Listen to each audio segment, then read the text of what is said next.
Leader అంటే ఏంది? ఎవరిని లీడర్ అంటారు? ఊర్లల్లో తెల్ల బట్టలు వేసుకొని నల్ల కళ్ళద్దాలు పెట్టుకొని స్పోర్ట్స్ షూ వేసుకొని తిరిగేటోళ్ళని లీడర్ అంటారా? అట్లా కాదు కదా. లీడర్ అంటే కేవలం ఎమ్మెల్యే, ఎంపీ, సర్పంచ్, సీఎం అయితేనే లీడర్ అవుతారా? అట్లా కాదు కదా. ఇంట్లో ఉండే ఇల్లాలు ఫస్ట్ లీడర్ అవుతారు.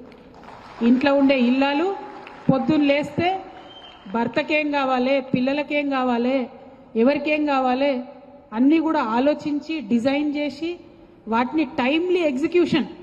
ఇవి కంపెనీ భాషలో చెప్తే స్టైల్గా ఇట్లా చెప్తారు.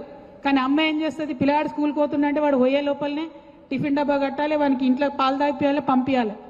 భర్త లేచే లోపలనే అన్ని చేయాలి, పంపించాలి. మళ్ళీ ఆమె పని చేసేది ఉంటే ఆమె పనికి పోయేటప్పుడు సర్ది కట్టుకొని పోవాలి. అన్ని టైమ్లీ ఎగ్జిక్యూషన్ అయితే ఏ ఒక్కటి మిస్ కాదు.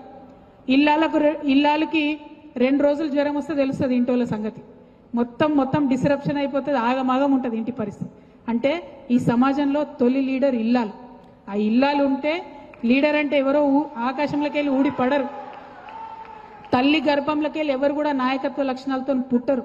అందరూ సామాన్య శిశువుగానే పుడతారు.